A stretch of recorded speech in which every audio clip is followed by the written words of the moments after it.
uno de los mejores asesores financieros a nivel mundial. Lo primero que vamos a analizar es cómo es tu relación con el dinero, porque llega gente que gana mucho, pero de repente, igual que lo gana, se le va de las manos. ¿Con quién te relacionas a la hora de hacer negocios? Lo menor que te podría pasar es que no te regresen tu dinero. Lo peor es que te involucren con ciertas personas y que al rato todo tu patrimonio se ve involucrado y que además hasta tu libertad pudiera verse, ¿no?, comprometido. Con los deportistas, ¿no?, como dices, están empezando a ganar y ganar muy bien, pero yo los conozco, hoy están en Europa algunos de ellos y tienen contratos de millones de euros, pero los conocí cuando vivían en una casa club y les pagaban 6,000 pesos o menos. Pero mira, el dinero tiene dos problemas: no tenerlo y tenerlo. Porque tenerlo también es un problema porque requieres estar asesorado y saber qué hacer con él. Y siempre les digo, yo prefiero tener el segundo problema, o sea, tener mucho dinero. Así que sí, enfoquémonos a que ese sea tu problema y que yo te pueda ayudar a resolver ese problema. Hola, soy Arturo Juárez, asesor de Patrimonio Integral. Y este es mi podcast, en el que cada semana tendré como invitado a alguno de mis clientes y amigos, para que nos comparta su fórmula del éxito para acceder a la zona de campeones.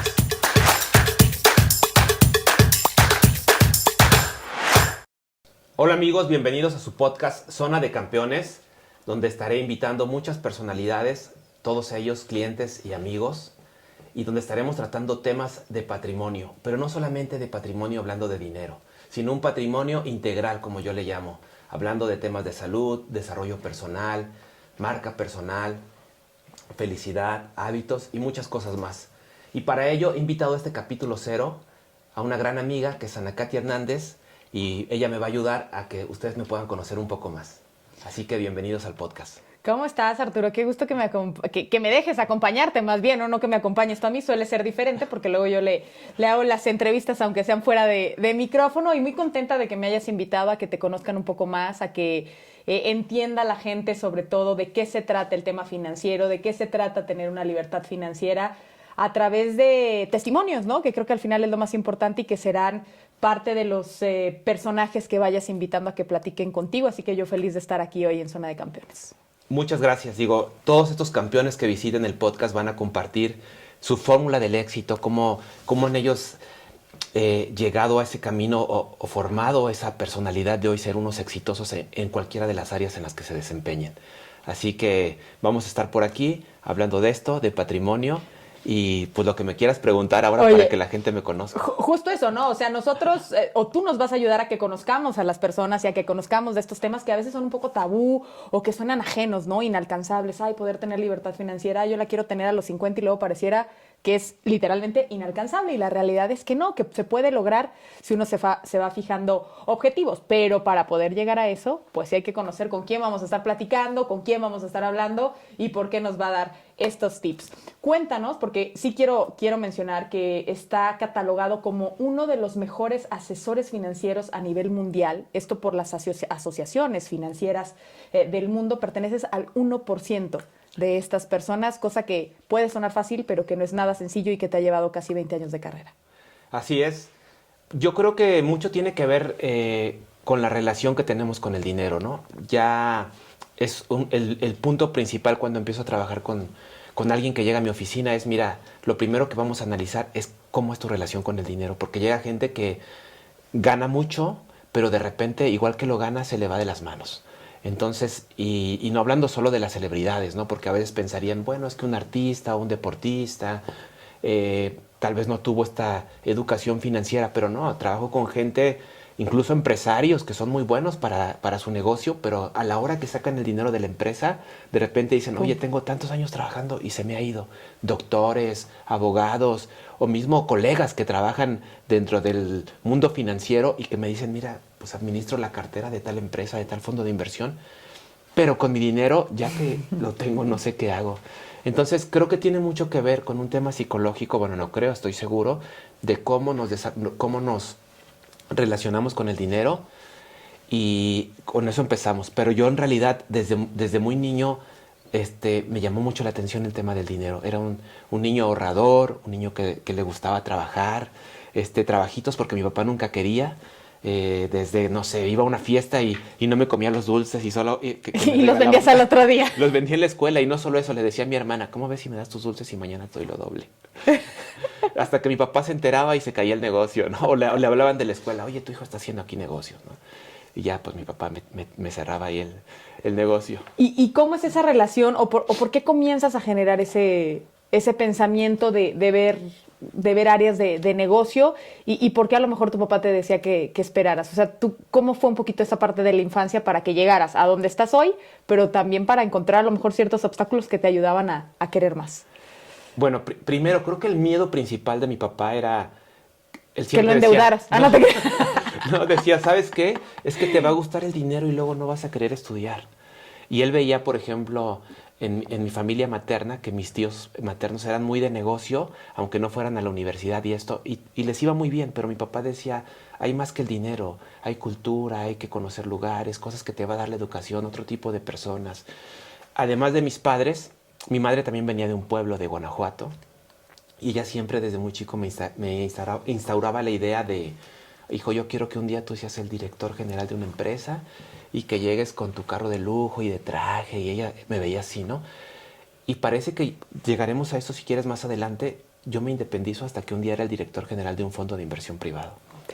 Pero esto de mis padres, que me daban estas ideas, también yo crecí al lado de mis tíos. Y eran de hecho mis vecinos. Y ellos se casaron más grandes que mi papá. Y entonces tenía muchos consejos. Siempre he sido una persona que sé escuchar consejos. Mi tío Rogelio me decía, oye, me gustaría que un día te vayas de este barrio, ¿no? Y que conozcas países y lugares, que no sigas viviendo toda la vida en este vecindario. Él, aunque era muy joven y estudiaba todavía, creo que la prepa o la universidad, también era biznero, ¿ves? Y tenía, prestaba dinero, era así como el banco local.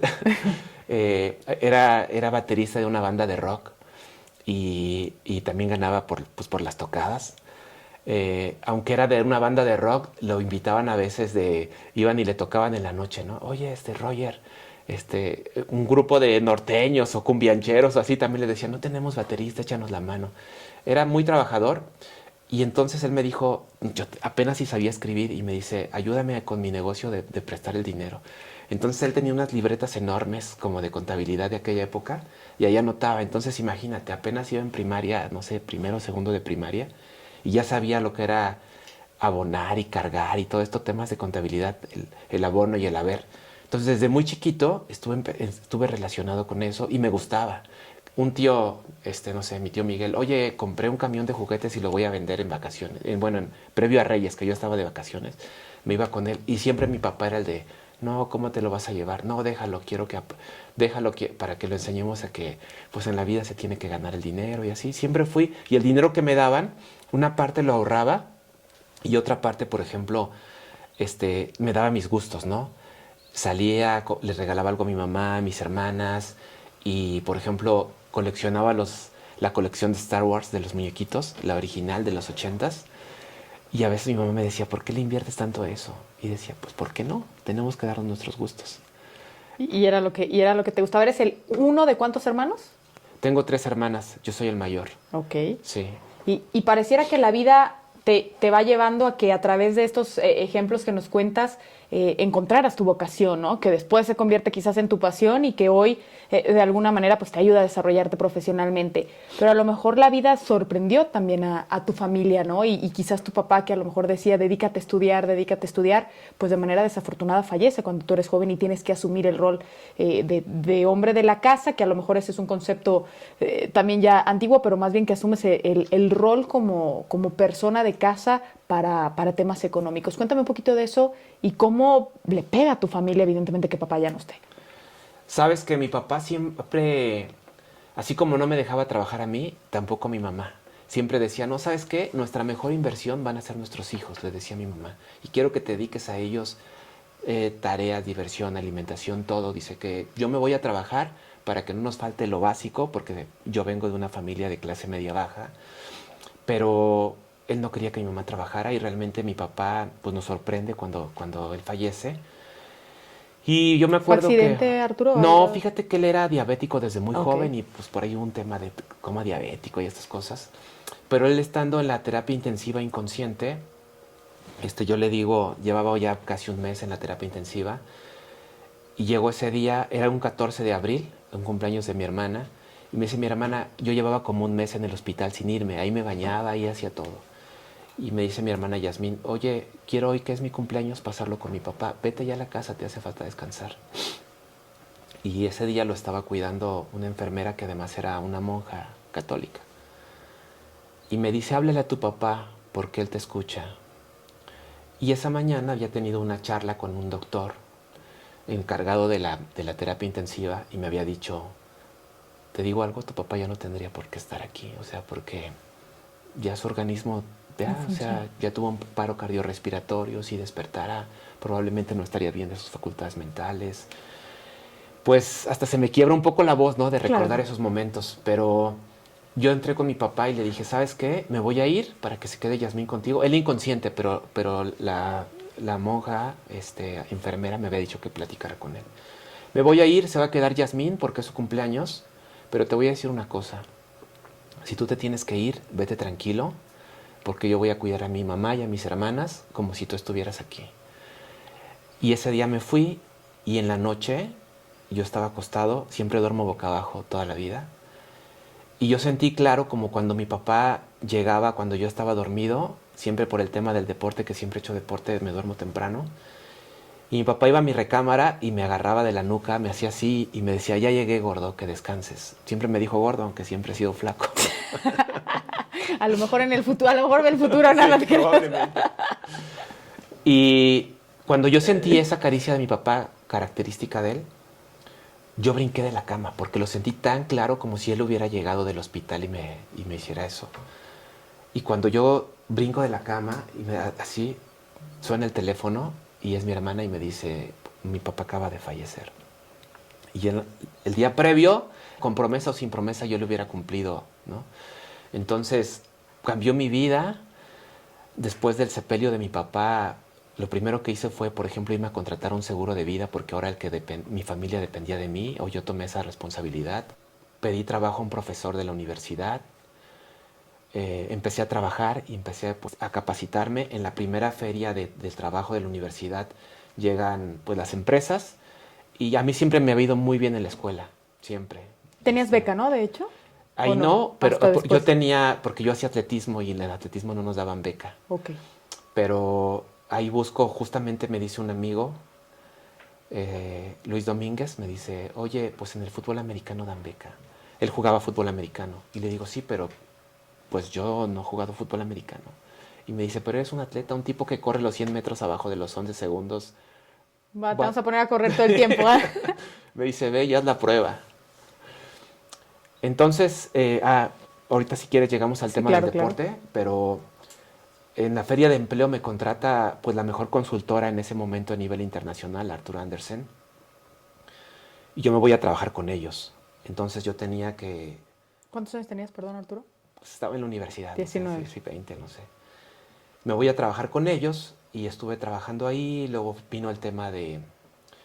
Era muy bueno porque yo me acuerdo que mis amigos ganaban promedio, estoy hablando de hace 20 años o más, y ganaban 1,200 pesos, me decían, y yo ganaba 4 veces, ¿no? 4,800, que en ese entonces para mí era pues, ayudar a mi mamá, a mis hermanas, me daban vales de despensa. Y prácticamente mi dinero era, yo me quedaba con lo básico y le daba a mi mamá para que saliera. Sí, porque con la enfermedad de mi papá aparte perdimos lo poco que teníamos, ¿no? En hospitales, en cosas. Vendimos los carros, nos quedamos con el carro más viejito que teníamos y con ese era para llevar hermanas, para trabajo, para irme a entrenar, para todo. Y en Arthur Andersen me acuerdo que de repente había equipos que tenían mucho trabajo y tenían que trabajar sábado y domingo. Entonces el día que yo no competía o que no jugaba cuando yo estaba en el americano, yo me iba a trabajar horas extras y me iba bien para ese entonces, ¿no? Pero sobre todo ganaba mucho en el conocimiento, porque yo tenía 19, 20 años y estaba sentado. Primero participé, por ejemplo, en el due diligence, en la compra de cuando Santander viene y compra Banco Mexicano, cuando BBV compra Bancomer. Entonces estaba en mesas con gente que sabía mucho de las finanzas en México y a nivel internacional. Me llegué a estar sentado frente al director o presidente de la Bolsa Mexicana de Valores, de Banco de México. Pues yo era un niño, ¿no? Obviamente al lado estaba un gerente, un socio que iba conmigo, pero al final yo estaba ahí teniendo ese roce y esas charlas. Entonces eso me enriqueció mucho. en el tema profesional, porque yo apenas estaba en la escuela, de repente... Digamos, ganaste 4 años a lo mejor a que cuando te graduaras empezar a caminar. Empezaste a caminar desde antes y eso te vino Sí. a lo mejor después a dar mejores resultados. De repente estaba un profesor hablando de bolsa y un piso de remates cuando le decía, no, eso ya no existe porque yo voy a la bolsa todos los días y pasa esto, ¿no? Ok. Entonces pasaba de lo muy teórico a lo práctico. Y por otro lado, llegamos al tema de que, bueno, yo ahora necesito una beca. Y voy y pues muchas veces en la vida me han dicho, tú no puedes, ¿no? O sea, y un no fue del coach decirme, oye, tú no jugaste infantiles, que hoy lo aprecio mucho, gran persona, el coach Zelaya, y tú no jugaste infantiles, juveniles, intermedia, vienes aquí, te van a matar, o sea, no te puedo aceptar. Y le dije, oye, yo creo que tengo derecho a hacer el tryout, ¿no? Y ya así como de malas dijo, bueno, me dice, mira, mis receptores son selección nacional, viene de la universidad, selección Puma, porque ya sabes que el TEC trae de los mejores equipos por medio de... Estudiaste en el TEC de Monterrey, eso hay que decirlo, Sí. que tiene también mucho prestigio en el tema del americano, ¿no? Sí. Son equipos de jugadores generalmente con beca porque están rozando casi un nivel profesional. Así es. Y entonces, total, que le dije, oye, tengo derecho, ¿no? Y me dejó, pues los otros coaches de cada posición hacían el tryout. Y después de, no sé si fue una semana, cuántos días, bajó con la lista y dijo, y ya de mí me vio, dijo, no, pues, oye, hiciste un gran esfuerzo, ni me había visto, entrenar. Te esperamos el próximo año, ¿no? Y dije, no, yo no puedo esperar un año para tener beca, ¿no?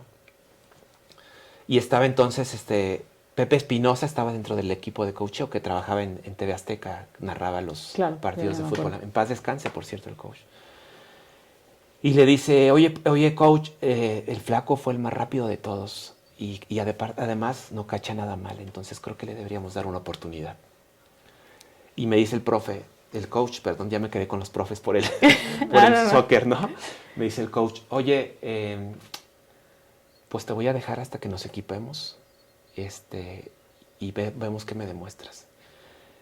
Ya me manda a equipar, dije, bueno, ya ahí voy, ¿no? Pero tú no te podías quedar en el equipo hasta que no te daban los cuernos. Yo entrenaba con mi casco liso, sin los cuernos del borrego salvaje. Ok.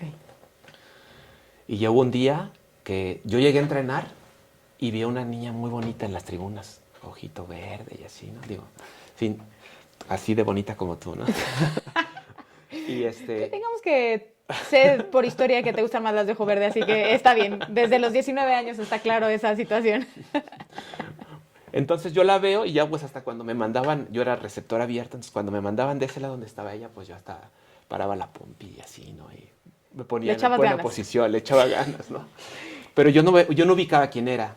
Y cuando termina el entrenamiento, pues nos hacían en una rueda, te ponías en una rodilla, como es clásico en el fútbol americano.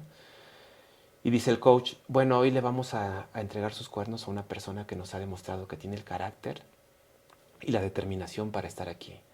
La mayoría de ustedes ha jugado 10 años, 15 años, y él pues se ganó su puesto y le vamos a entregar sus cuernos.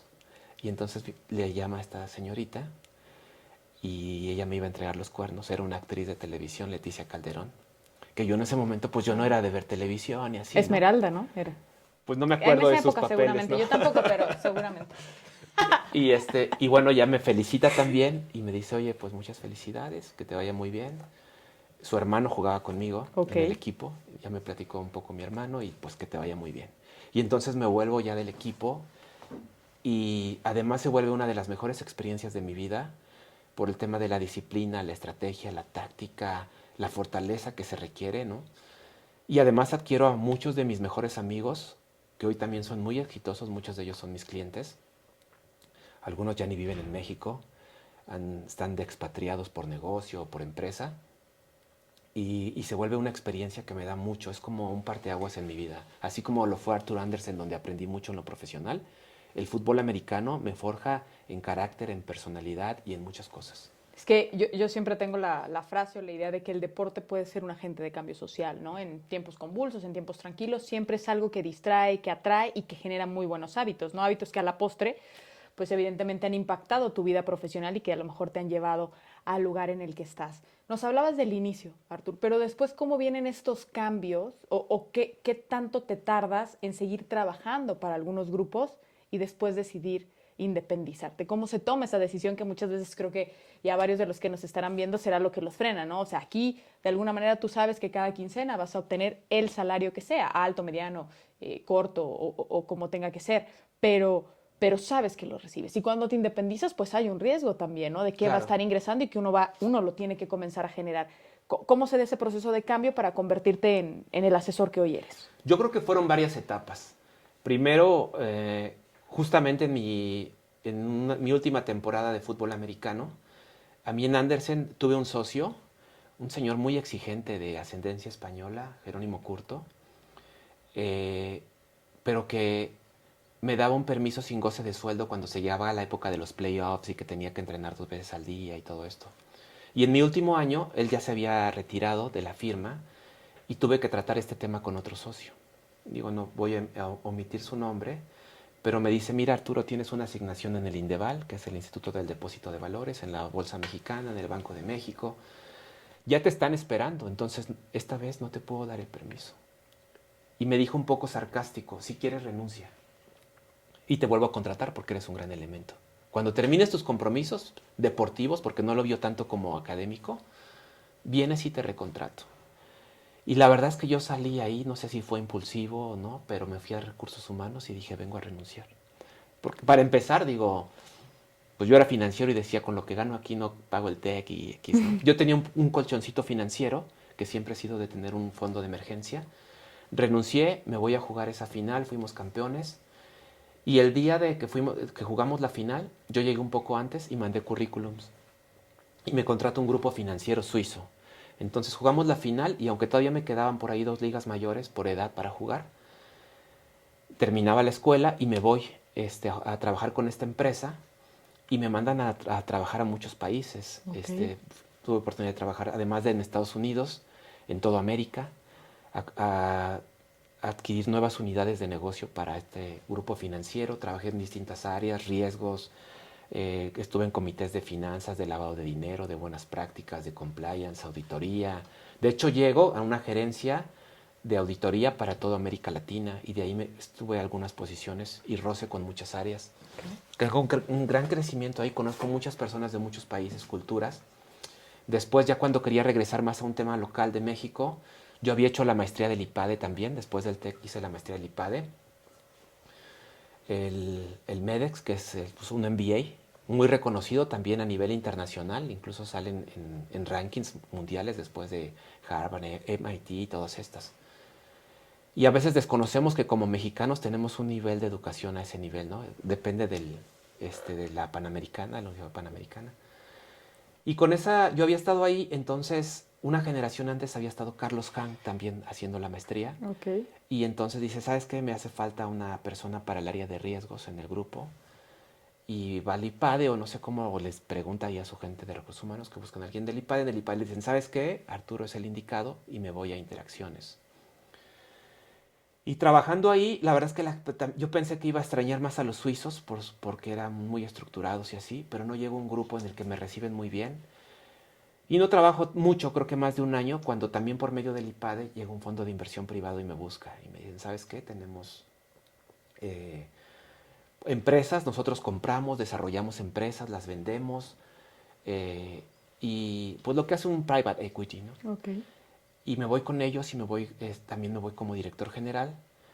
Y entonces, trabajando con ellos, yo hice una negociación y les dije, ¿sabes qué? Ya tengo pagado todo mi viaje al Mundial de Sudáfrica. Sí, no te preocupes, no sé qué. Pero cuando yo estoy en Sudáfrica, viviendo, ya había pasado México la primera fase, yo me fui acompañado de mi hermana Yasmín. Me hablan y me dicen, ¿sabes qué? Es urgente que regreses porque tienes que ver estos temas y te necesitamos, ¿no? Ya en ciertas cosas hay representación legal, tenía representación legal, X. Y le digo a mi hermana, ¿sabes qué? Nos tenemos que regresar porque me tengo que regresar por el trabajo. Y me dice, Yasmín, ¿sabes qué? Ni mi esposo me regresa, menos tú. Y ella se queda allá, habíamos hecho un grupo con algunos extranjeros de distintos países y regresábamos vía París, Johannesburgo, París, México. Y ella después de hacer la escala se va con estos amigos y se queda por Europa un rato todavía. Pero cuando ella me lleva al aeropuerto me dice, ¿sabes qué? Ya es momento de que te independices. Y la verdad es que, si bien ya lo venía pensando, también cuando Fue hice el la punto. maestría empieza como a este tema de sí, me tengo que independizar, poner mi propia empresa. Pero sí fue como esa gotita que derramó el vaso cuando mi hermana me dijo eso. Y yo regreso ya con esta intención y a poco tiempo lo hablo en el fondo de inversión y me dicen, bueno, ¿sabes qué? Quédate, ayúdanos a conseguir a tu reemplazo. Te ofrecemos un puesto en el consejo de administración unos meses mientras hacemos este cambio. Y así estuve y mientras tanto empecé ya a independizarme. Hablé con amigos o con ex clientes que había tenido dentro de la consultoría para comentarles esto y empecé a trabajar solamente con empresarios y hasta que en algún momento, por medio de una amiga del equipo de atletismo de la prepa, me dice, oye, ¿por qué no vienes al Centro Fox? Yo trabajo aquí, del expresidente. Me invita ahí a unas conferencias y estando ahí unas personas me escuchan. De hecho, una persona, Juan Rodríguez, hoy también muy buen amigo, vive en Los Ángeles, un gran coach, y él trabajaba para Televisión Azteca. Y me dice, ¿sabes qué? Eh, los equipos de fútbol de la empresa deberían escuchar a alguien como tú. Y ahí escucho algo que hasta cierto punto era todavía desconocido para mí. Y me dice, porque muchos de los jugadores profesionales de fútbol se quedan sin dinero a los pocos años de haberse retirado. Pero cuando te digo sin dinero, es sin dinero, en bancarrota, ¿no? Sí, es de hecho una leyenda, ¿no? O una leyenda que tiene verdad, que Sí. se ha generado, ¿no? Y que qué importante que entraste ahí. Sí, y bueno, Juan hoy ya no trabaja para ese grupo, ahora trabaja en Univision, vive en Estados Unidos. Pero te digo, nos quedamos de buenos amigos, pero él me ayudó a que estos jugadores me escucharan y de ahí lo demás es historia. Porque ellos empezaron a platicar y después pues todo el mundo del deporte, no solamente del fútbol, de otros deportes, me empezaron a buscar para darles asesoría financiera. Después se agregaron los artistas, celebridades, gente de televisión como tú. Entonces se fue ampliando esa cartera y fue una manera muy bonita de fusionar estas dos pasiones mías, o tres si le quieres llamar, el arte, la música, el deporte y las finanzas y los negocios, que era como mi core business o mi experiencia o todo mi background era sobre las finanzas. Sí, pero digamos que todo lo que hemos venido platicando de cómo fue, digamos, tu infancia, después cómo se refuerza con el tema del deporte, está aplicado hoy en tu vida laboral, ¿no? Y yo escuchaba esta frase de que la mejor recomendación es la que va de boca en boca, ¿no? Desde un restaurante hasta un asesor financiero, como lo eres tú. Y creo que es así como has podido derivar en diferentes personalidades en varios ámbitos. Y quisiera que me contaras, si es que se puede, porque en algún momento lo hemos platicado, porque creo que es un gran ejemplo para que la gente lo entienda, cómo tú puedes intervenir para prevenir o una vez si suceden cosas para asesorar cuando hay algún tipo de situación, ¿no? O sea, el tema de Julián Álvarez, ¿no? A lo mejor que estuvo involucrado en un tema muy sonado junto a otros deportistas. Mira, no solamente es en este caso, por ejemplo, el caso de Julio, incluso previamente había también algunos jugadores en Europa que me habían consultado por temas similares de observaciones de impuestos y de estos temas de con quién te relacionas a la hora de hacer negocios. Eh, en realidad yo trabajo con la gente pues por recomendación y yo prácticamente no les ofrezco mi servicio, sino siempre es la gente que viene y me dice, oye, ya me habló X persona de ti, pero muchas veces ya es de manera reactiva cuando debería ser proactiva. El caso que mencionas de Julio, él y su familia eran mis amigos desde años antes, pero yo no trabajaba con él. Tal vez con su hermano Ricardo sí, ya empezaba a trabajar, también uno de mis mejores amigos.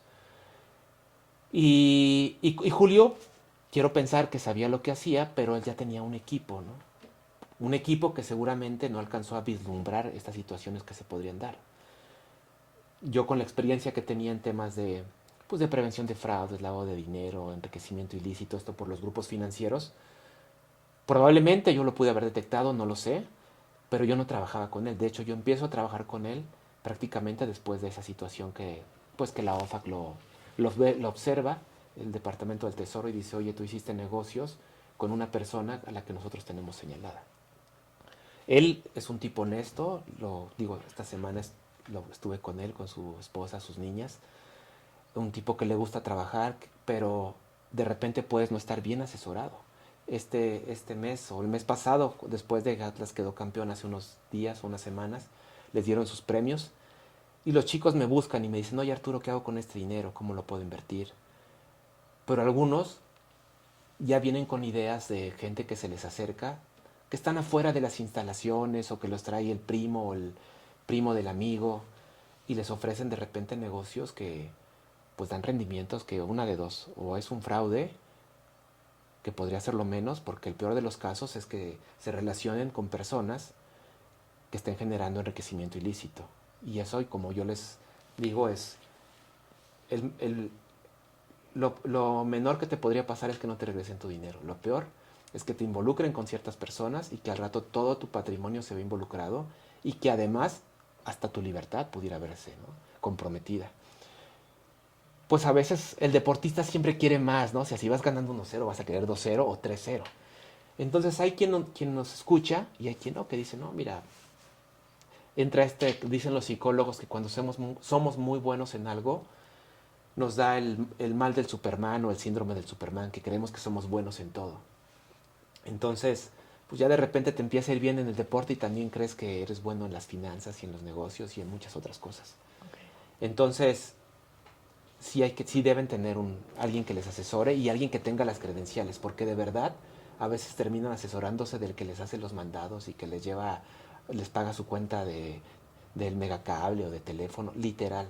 El que les lleva a arreglar su coche a la agencia, terminan dándole su confianza y dándole su patrimonio. A ver, ¿cuáles serían los pasos para asesorarse financieramente y cómo nosotros, o sea, cualquier persona o ente normal, que no estamos a lo mejor tan habituados a esta conciencia financiera, debemos seguir? O sea, ¿qué pasos debemos seguir y cómo te debes de asesorar? O sea, ¿cómo saber si estás bien asesorado? Yo te la puse difícil, pero... No, yo creo que no está difícil, al contrario. Si vas a Sudáfrica, Rusia, por aquí por allá. Pues primero yo creo que debe ser gente que de verdad cuente con la experiencia necesaria. Y que realmente estés certificado como asesor financiero. Porque, te digo, no solo es la experiencia y las certificaciones, las credenciales, si le podemos llamar así, sino yo siempre les digo a mis clientes, no te quedes solo con lo que yo te digo, debes tener controles cruzados. Ten un contador, un abogado, ¿sí?, un fiscalista, y lo que yo te diga, puedes comentarlo con ellos y viceversa, ¿no? Nosotros siempre decimos, yo no te voy a hacer tu parte fiscal, te voy a poner con un despacho a lo mucho, y si no, tú trae un despacho de fiscalistas para que tengas un control y yo pueda revisar, porque si es mi propio equipo, ¿cómo te voy a decir que algo está mal? Claro, pero a ver, o sea, estamos hablando de que esto ya es un tema a lo mejor de gente empresaria, ¿no? De que tiene muchas mayores herramientas, pero un muchacho de 25 años que está empezando a ganar su primer sueldo, o sea, tú, a los 25 años que estás empezando a ganar tu primer sueldo, ¿qué es lo primero que debe de hacer? O sea, ¿qué le dirías tú a esas personas de, no sé, si ganas 15,000 pesos, ahorra 2,000 o busca un seguro de vida? O sea, ¿cómo les dirías a ellos que comiencen para poder tener un patrimonio? Además, en un mundo que la vida cada vez parece estar más cara. Siempre es un traje muy a la medida. Y al principio empezamos con instrumentos muy sencillos, ¿no? Simplemente con los deportistas, ¿no? Como dices, están empezando a ganar y ganar muy bien. Pero yo los conozco, hoy están en Europa algunos de ellos y tienen contratos de millones de euros. Pero los conocí cuando vivían en una casa club y les pagaban 6,000 pesos o menos. Entonces primero fue incentivar un hábito del ahorro, porque antes de invertir tienes que aprender a ahorrar. Ese me ha venido muy bien a mí, porque luego me voy de boca ahí queriendo gastar de más. Entonces empezamos por eso, ¿no? Y empiezas con ese tema de ahorrar antes de invertir.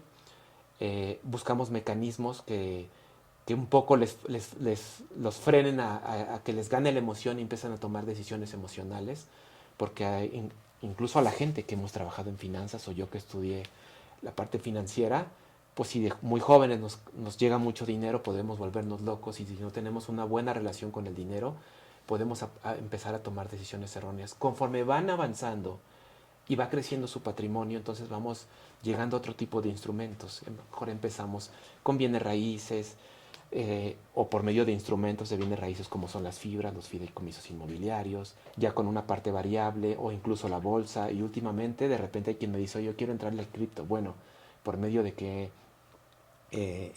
plataforma lo podemos hacer y cuáles son los mejores momentos? Pero sí, sin duda, es un traje a la medida. y tiene mucho que ver en qué momento de tu carrera profesional estás. No es lo mismo un doctor o un médico que un artista que no sabemos si la rompió con un disco y después ya no va a sacar otro, que sea igual de exitoso. Con un deportista ni se diga, ¿no? Pues tienen una carrera corta. Sí, y ahora sí que el tiempo cambia en cualquier momento, ¿no? Sí. Creo que ya has utilizado una frase aquí también cuando hemos platicado que no es magia, ¿no? O sea, al final todo se construye como la vida misma, ¿no? Hay que ir construyendo y que mejor que sea el patrimonio. Y creo que algo en lo que me gustaría aterrizar un poquito para ya ir cerrando, pero que conozcan esta parte de ti es que todo esto que aplicas y que combinas, nos dices, con el deporte, es realmente una carrera de resistencia. Así como el dinero pareciera una carrera de resistencia y de ir creando más, el deporte también lo es y lo ha sido para ti. ¿Qué hiciste antes del fútbol americano que a lo mejor te forjó para hoy estar en esta carrera de resistencia financiera, si pudiéramos hacer la analogía? Bueno, en realidad yo empecé haciendo atletismo. Yo de niño era asmático y no podía hacer deporte porque me sofocaba, ya sabes.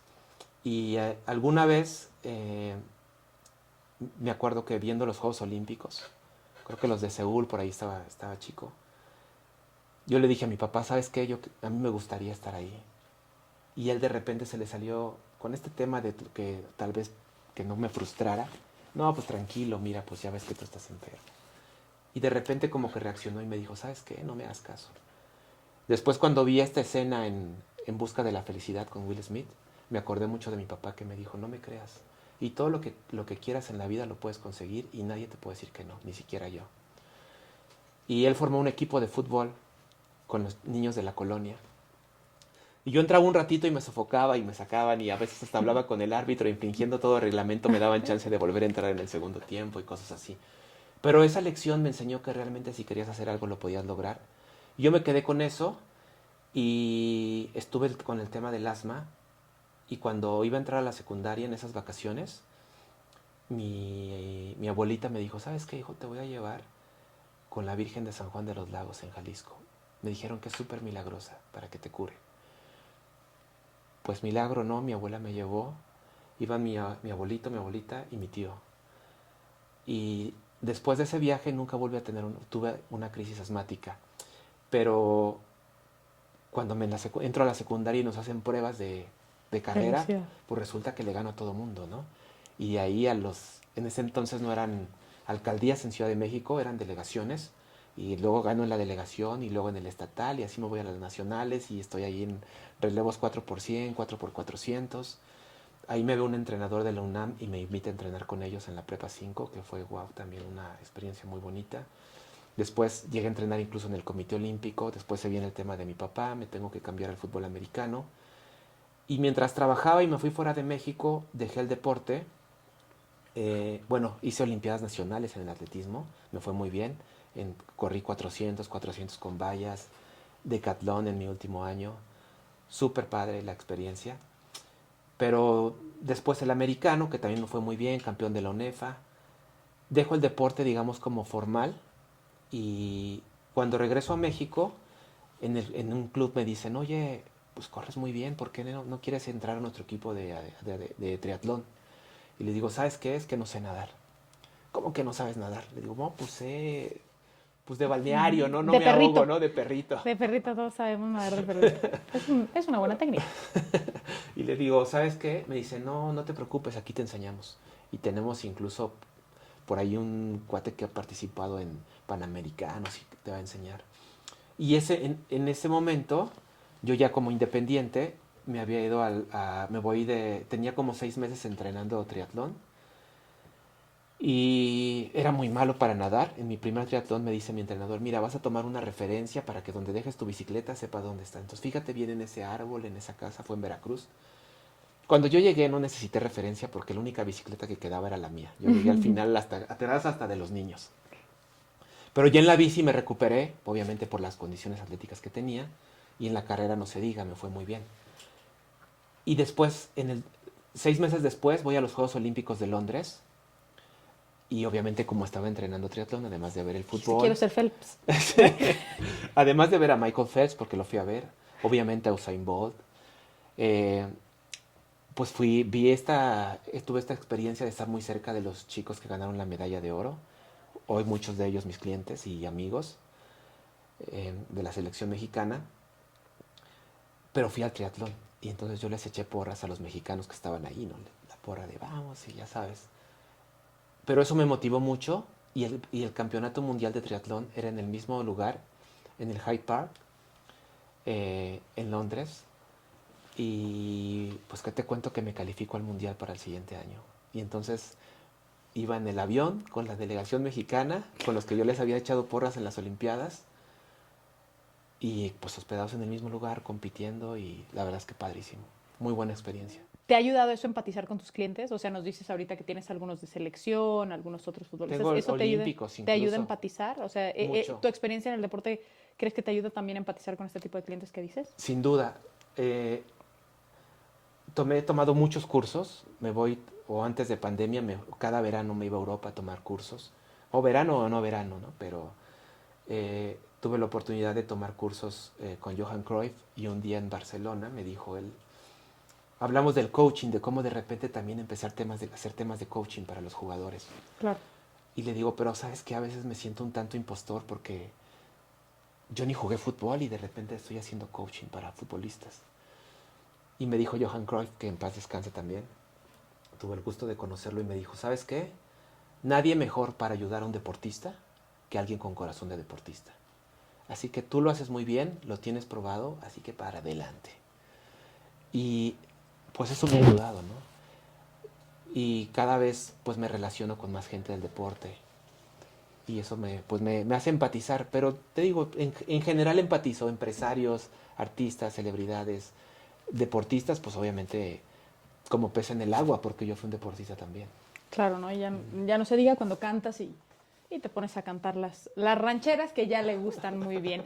Artur, pues muchas gracias por haberme invitado. La realidad es que este es tu podcast, este es Zona de Campeones. Vamos a estar conociendo a diversos invitados. Platícales un poquito de quiénes van a estar acompañados en algún momento para que vean que las personas que se sienten aquí es porque conocen a Arturo, no solamente al profesional, sino también a la persona, para que sepan ustedes que nos están viendo que lo que les digas es realmente con la intención de ayudar y de beneficiar a sus finanzas, ya lo dice, a la medida que nos toque o que les toque, porque creo que sí es un tema del cual a veces no se habla y que bien vale la pena abordar, porque hablar de dinero no significa que uno se cree más, sino que más bien es generar conciencia para poder vivir mejor y poder ayudar a conseguir los sueños de nosotros y de nuestras familias. Así que tú cuéntales quiénes van a estar aquí y ya yo me encargo de cerrar.